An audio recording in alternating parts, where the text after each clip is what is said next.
حي على الفلاح.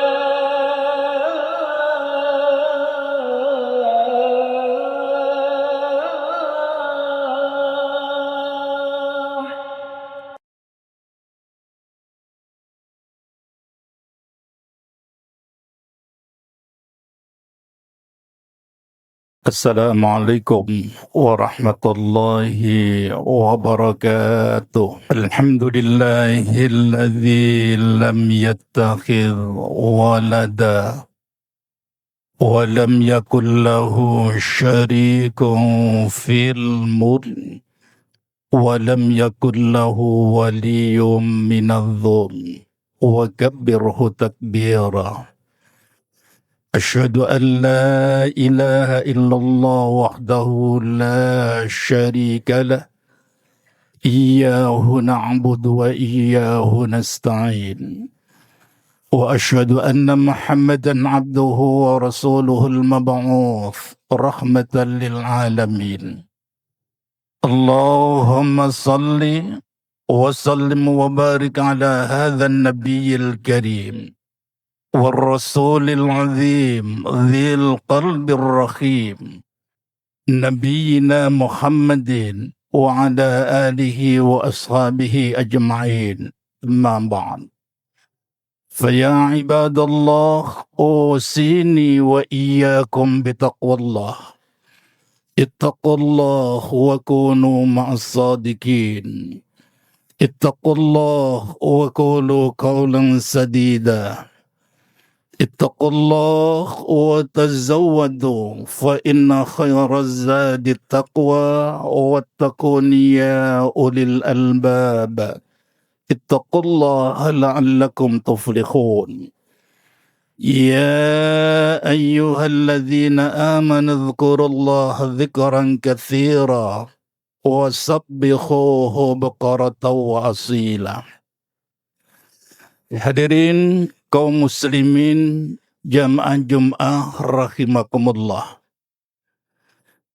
Di dalam surat An-Nahl ayat 92, Allah Subhanahu wa taala berfirman demikian, "Wala takunu kallati naqadhat ghazlaha min ba'di quwwatin ankatha." Dan janganlah kalian seperti seorang perempuan yang menguraikan benangnya yang sudah dipintal dengan kuat, kemudian dia rusak menjadi cerai-berai. Hadirin sekalian, di dalam ayat ini Allah hendak memberikan ilustrasi kepada kita bahwa ada sebagian umat Islam yang sudah melakukan ibadah sekian lama, yang sudah melakukan amal soleh mungkin puluhan tahun, yang sudah mengumpulkan pahala sampai puluhan tahun. Tapi sayang, kemudian pahala itu dia rusak sendiri, dihancurkan sendiri, dihanguskan sendiri, sehingga nilainya nol kembali. Dan orang yang melakukan perbuatan ini hanya orang-orang yang bodoh saja. Hanya orang-orang yang tidak berakal saja. Pertanyaannya adalah, amalan-amalan apa sih yang bisa menghapuskan pahala kita itu? Itu tema yang dikirimkan takmir kepada saya. Berdasarkan penjelasan Al-Quran dan Al-Hadis, di antara sekian banyak perbuatan-perbuatan yang bisa menghancurkan dan merusak pahala kita itu, yang pertama adalah karena syirik. Syirik besar, menyekutukan Allah. Ketika ada orang yang sudah berbuat baik, sudah melaksanakan ibadah puluhan tahun, kok tiba-tiba dia melakukan kesyirikan, maka detik itu hangus, rusak, hancur nilai pahalanya. Dan mulai dari nol lagi. Gambaran macam begini ini, macam perempuan yang disebut oleh Allah dalam surat An-Nahl ayat 92 tadi. Mereka sudah membuat pintalan dari serabut, kemudian ditata menjadi benang, benang ditata menjadi pintalan, begitu pintalan itu menjadi kuat, ternyata diurai kembali, dirusak sendiri. Tenaga sia-sia hilang, pikiran hilang, bahkan harta benda hilang. Karena itu hadirin sekalian, jangan remehkan dosa syirik ini. Coba kita perhatikan firman Allah di dalam surat Az-Zumar ayat 65. وَلَقَدْ أُوحِيَ إِلَيْكَ وَإِلَى الَّذِينَ مِنْ قَبْلِكَ لَئِنْ أَشْرَكْتَ لَيَحْبَطَنَّ عَمَلُكَ وَلَتَكُونَنَّ مِنَ الْخَاسِرِينَ. Fahami ayat ini. وَلَقَدْ أُوحِيَ إِلَيْكَ, dan sungguh telah diwahyukan, aku wahyukan kepadamu Muhammad, wa ilal ladzina min qablik, juga kepada nabi-nabi sebelummu Muhammad. Apa isinya wahyu itu? La in asyrakta, jika engkau melakukan kesyirikan Muhammad, la yakhbatanna amaluka, maka pasti seluruh ibadahmu, seluruh pahalamu akan menjadi rusak, hangus, sia-sia. Wala takunanna minal khasirin, dan engkau pasti termasuk orang yang rugi. Coba, Rasulullah saja manusia yang terbaik di kolong jagat raya ini. Ibadahnya terbaik, akhlaknya terbaik, amal solehnya terbaik. Yentoh kalau seandainya Rasulullah melakukan kesyirikan, rusak total amal perbuatannya. Apalagi kita. Dan itu juga berlaku kepada nabi-nabi sebelum Rasulullah. Begitu bahayanya orang melakukan kesyirikan. Nah, hadirin sekalian, kalau dulu zaman kafir Quraisy, orang melakukan kesyirikan jelas terang-terangan. Mereka memahat batu, dibentuk sedemikian serem, lantas disembah. Itu dulu.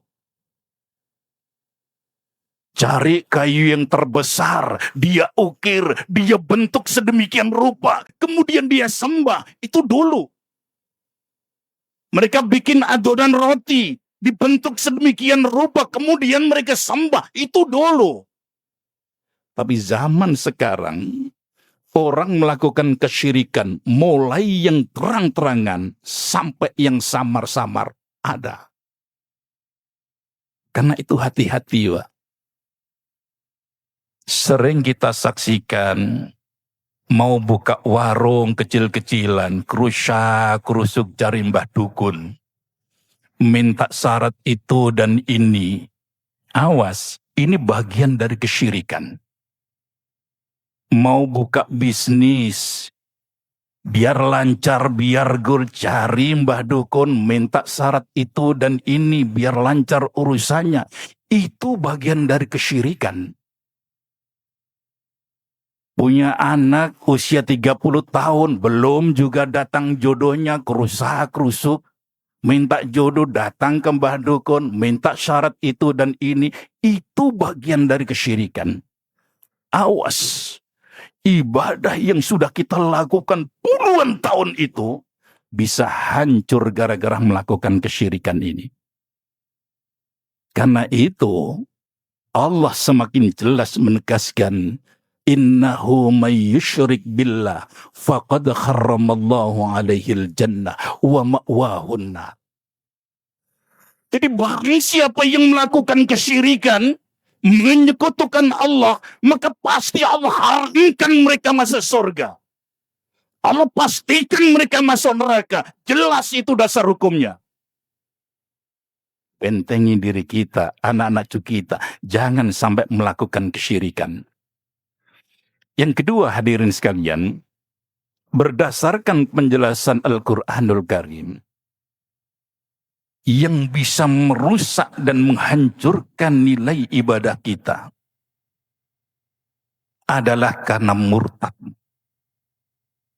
keluar dari agama Islam.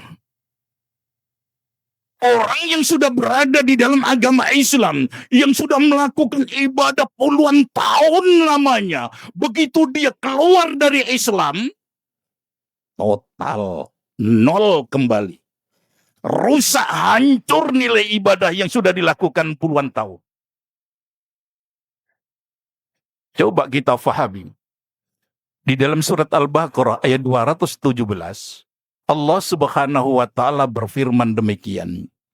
Wa may yartadid minkum an dinihi fayamut wa huwa kafir.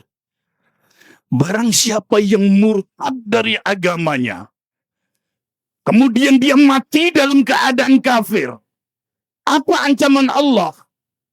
Faulaika ashabun nar. Faulaika habitat a'maluhum fid dunya wal akhirah. Maka rusaklah seluruh amal ibadah dia. Hancurlah ibadah dia selama ini. Hilang pahalanya. Ancamannya bukan hanya itu saja. Wa ulaika ashabun nar. Mereka dipastikan akan masuk neraka. Jadi penghuni api neraka. Seberapa lama? Bukan hanya 100 tahun, 1000 tahun. Hum fiha khalidun. Mereka sakjek jumblek selamanya masuk api neraka. Na'udzubillah, thumma na'udzubillah. Karena itu hati-hati hadirin sekalian. Lisan ini akan mudah seseorang menjadi kafir, menjadi murtad. Lewat perbuatan yang salah, mudah seseorang keluar dari agama Islam. Di Indonesia ini ada ulama besar, punya pondok pesantren, punya santri, ribuan santri. Dan beliau punya anak perempuan. Dari kecil si anak ini aman, Mbak. Mulai sekolah dari MI, MTS, Madrasah Aliyah, karena dia hidup di lingkungan pondok, aman dia. Tapi begitu besar, dia harus kuliah dan harus datang ke kota besar. Di sana dia kenalan sama pemuda kafir. Dipacarilah dia, jatuh cinta dia, akhirnya dinikahi dia, akhirnya dimurtadkan dia. Anaknya seorang ulama saja masih kecolongan, apalagi kita. Karena itu hati-hati. Dan satu hal yang perlu saya sampaikan, di antara misi orang-orang Nasrani adalah yang pertama, mereka ingin menjauhkan umat Islam dari Al-Quran. Bagaimana caranya umat Islam ini gaya hidupnya sudah tidak sesuai dengan Al-Quran? Bagaimana caranya umat Islam enggan membaca Al-Quran, enggan memahami Al-Quran, enggan mengamalkan Al-Quran. Dan lewat pintu ini mereka sukses. Ketika di Indonesia ini ada konser besar-besaran, mendatangkan artis barat yang jelas-jelas agamanya non-Islam. Coba kita lihat. Yang datang, yang membeli tiket padahal ini sangat mahal. Bisa 5 juta, bisa 10 juta, bahkan ada sampai 25 juta. Datang ke sana yang jelas-jelas bermaksiat. Ilmu apa yang bisa diambil dari jingkrak-jingkrak macam itu? Yentoh yang datang mayoritas generasi muslim. Asli itu terjadi di negara kita. Tidak mengenal lagi Al-Quran.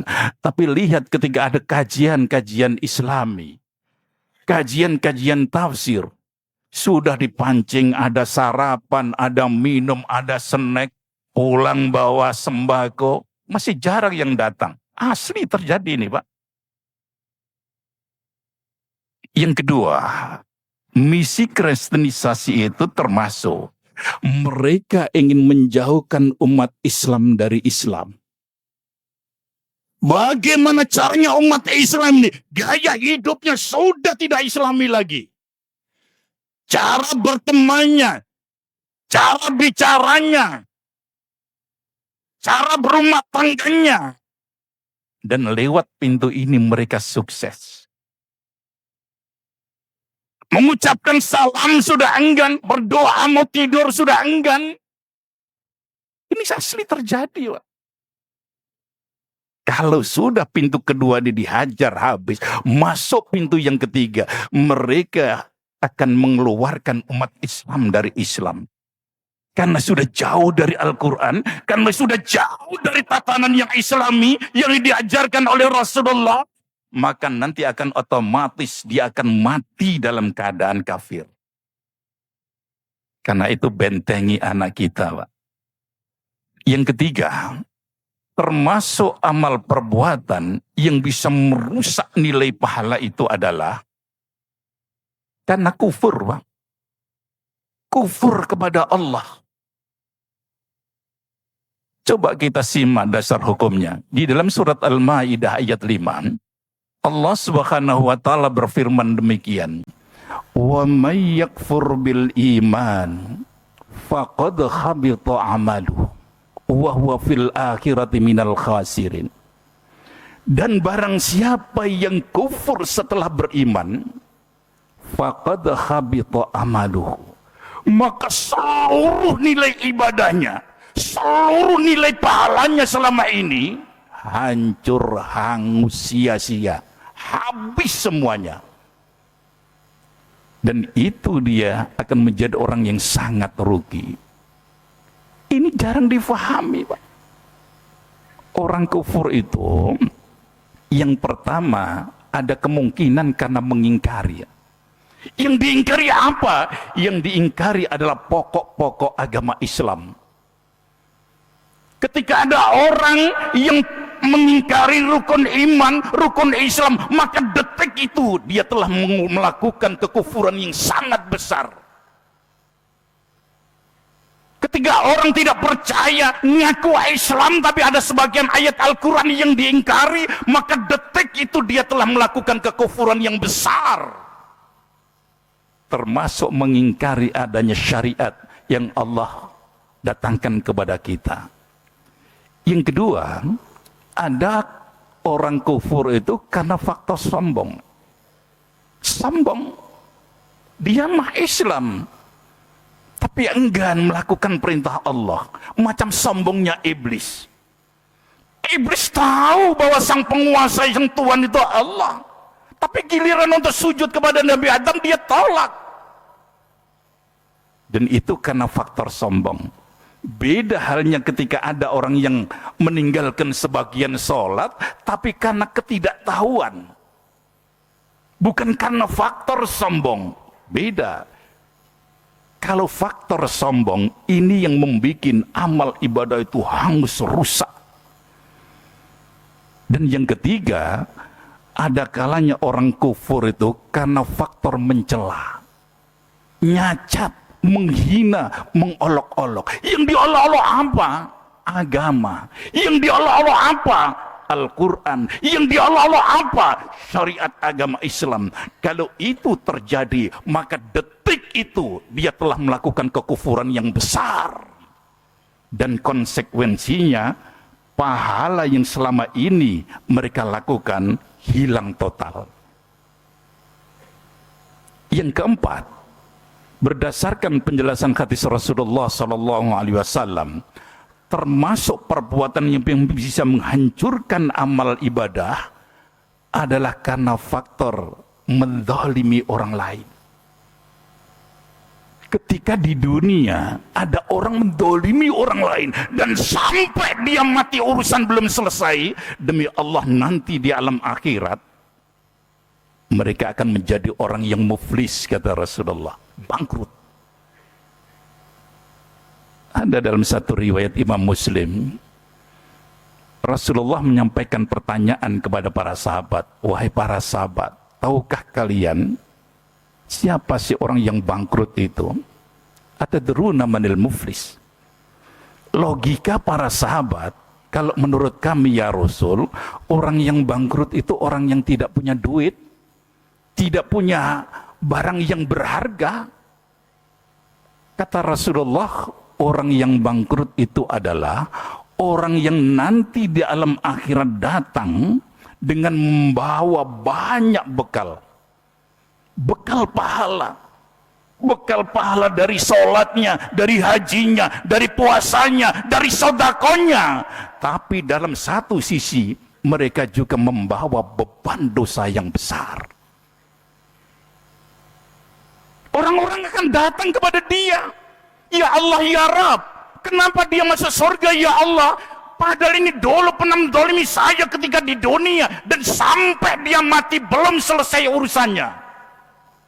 Mereka pernah memukul, membunuh, menutup berzina. Dan semuanya itu nanti akan dikuras pahalanya. Dikuras pahala sholatnya. Dikuras pahala zakatnya. Segala macam sampai habis. Sementara bertubi-tubi datang orang yang masih minta keadilan.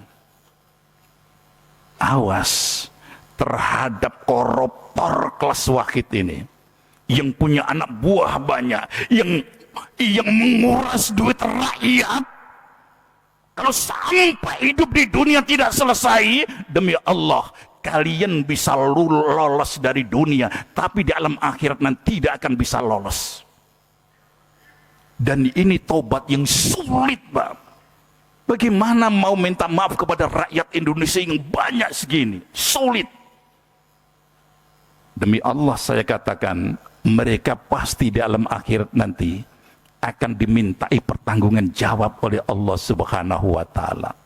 Hadirin sekalian, karena waktu penjelasan ini tidak tuntas, mohon maaf yang sebesar-besarnya. Aku qouli hadza astaghfirullah li wa lakum innahu wal ghafurur rahim.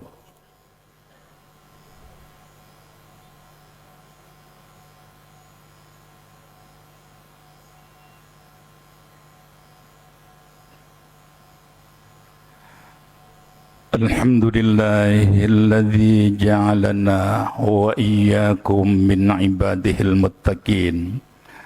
Asyhadu an la ilaha illallah wahdahu la syarika lah wa asyhadu anna Muhammadan abduhu wa rasuluh. Allahumma salli wa sallim wa barik ala nabiyyina Muhammad wa ala alihi wa ashabihi wa man tabi'ahum bi ihsanin ila yaumiddin. Faya ayyuhal muslimun usini wa iyyakum bitaqwallah. Ittaqullah wa la tamutunna illa wa antum muslimun. Innallaha wa malaikatahu yusalluna 'alan nabi. Ya ayyuhalladzina amanu sallu 'alaihi wa sallimu taslima. Allahumma ighfir lil muslimina wal muslimat wal mu'minina wal mu'minat al ahya'i minhum wal amwat. Innaka sami'un qaribun mujibud da'wat ya qadiyal hajat. Rabbana innana amanna faghfir lana dhunubana wa qina adzabannar. Rabbana afrigh 'alaina sabra wa tawaffana muslimin. Allahumma inna nas'aluka min husnil khatimah wa na'udzubika min su'il khatimah wa na'udzubika min fitnatil mahya wal mamat wa min syarri fitnatil masiihid dajjal. Rabbana atina fid dunya hasanah wa fil akhirati hasanah wa qina adzaban nar. Wa sallallahu ala nabiyyina Muhammadin walhamdulillahi rabbil alamin. Wa aqimis salah.